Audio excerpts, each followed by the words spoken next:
That movie, you know, having two directors is a very weird thing. You know what I mean? And there's Justice League. The director had a family tragedy and had to leave.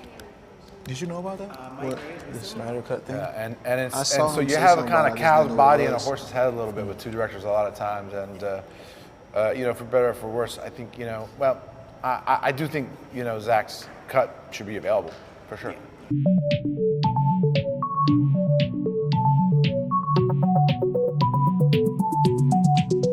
What's going on, my DC fans, and welcome back to another episode. As of right now, we have two people that are a part of the DCEU who we're not sure are coming back or not.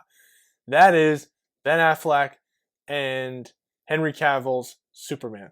Now, first off, let's get into Henry Cavill's Superman. Henry Cavill, right? So, we're not sure what's going on with Henry. We haven't heard word of him coming back or whatnot. We know that he would love to be the Superman still, and he is under the same management group as The Rock. They both share the same agent, and then The Rock is constantly talking about how he would love to face off against Henry Cavill's Superman in a Black Adam movie or something like that along those lines. So it makes perfect sense that Henry Cavill is still Superman. He has yet to come out and say it, but I highly believe he is, and I believe it all was around. It's all about the contract and the money that he believes he deserves, which I think he does deserve the money because everything he seems to be in is very successful. The Witcher is like the #1 show in Netflix history. So yes, the man deserves the money, so you need to pay him. I already think this contract has already been negotiated, and I already think it's done. I think this goes along with the bigger announcement of the Snyder Cut and the fact of bringing back Zack to do more movies. So for that, I believe Henry is back. I believe he's willing to do more movies, and as long as he gets paid, I know that he wants to do a Man of Steel sequel, and I believe that could happen as well. But even if they said no to him, I still think he would do it, especially because he's under the same management group as The Rock, and they would figure things out because ultimately it comes down to money, which they will pay him. He deserves it. Then you have Ben Affleck. Okay, a lot of people assumed that Ben was done as the character.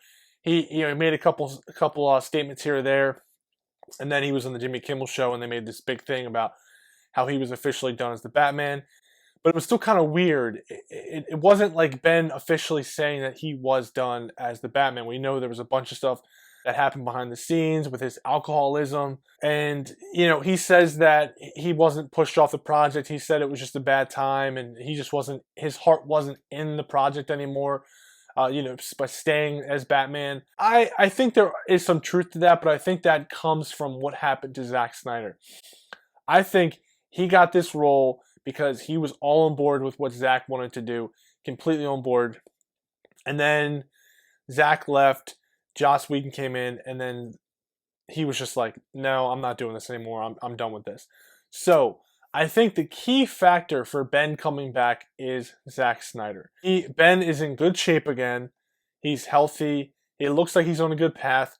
He loves this character. He loves playing Batman. That's a dream role. I think for any actor, it's to play Batman or Superman. Like, that's an absolute dream role, especially someone who's obsessed with the character.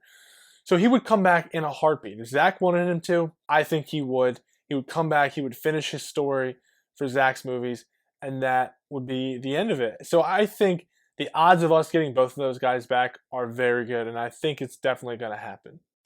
The last thing I wanted to talk about, someone shot this idea to me, and I think it's very interesting, and I like it a lot. Now, of course, it's probably not going to happen because it's a very confusing theory. Not confusing, but I think it would throw a lot of people off, and it would kind of piss people off as well. But the theory simply is what if they made the Justice League some type of dream, right? I think that would be awesome. For me personally, it would be like the start of Zack Snyder's Justice League would be Ben Affleck waking up or something like that from a dream. And the whole dream was the Justice League. You can kind of like talk about that. I know it's really far-fetched, and I know I'm really getting into it, but just so they can be like, that's not canon anymore. That was all just it. But the easy route also is the Elseworld story, the multiverse, and of course that's why it's called Zack Snyder's Justice League, because it's his Justice League movie. So it's not going to be The Justice League theatrical cut is going to be, that's the Justice League theatrical cut. Then you're going to have Zack Snyder's Justice League, which is going to be a completely different thing, and that's what they're going for. They're going for a completely different idea, a completely different movie, and we know it is. We know that like 80% of the movie was reshot, and Whedon's cut was 2 hours, so you had maybe 10 or 20 minutes of Zack Snyder footage compared to a 3.5-hour movie that Zack shot. So the movie is going to be completely different, all new characters, different designs. It simply is going to be a different movie. But I just love that idea of like somehow, some way integrating that idea as Justice League being a dream. I think that would be really cool. But again, highly don't think it's going to happen. Don't think it's going to happen at all. But I thought that was a cool idea, and I thought I would throw that out there for you guys. So, hey guys, it's happening. We know this. So hang in there. Zach's been quiet. Big things are coming. Big things are happening. We know this. And that's the video. And thank you for watching. And please subscribe because it helps me in return. I can help you. And as always, every Monday, Wednesday, Friday, new content's coming to you from Subject Reviews. And thank you for watching.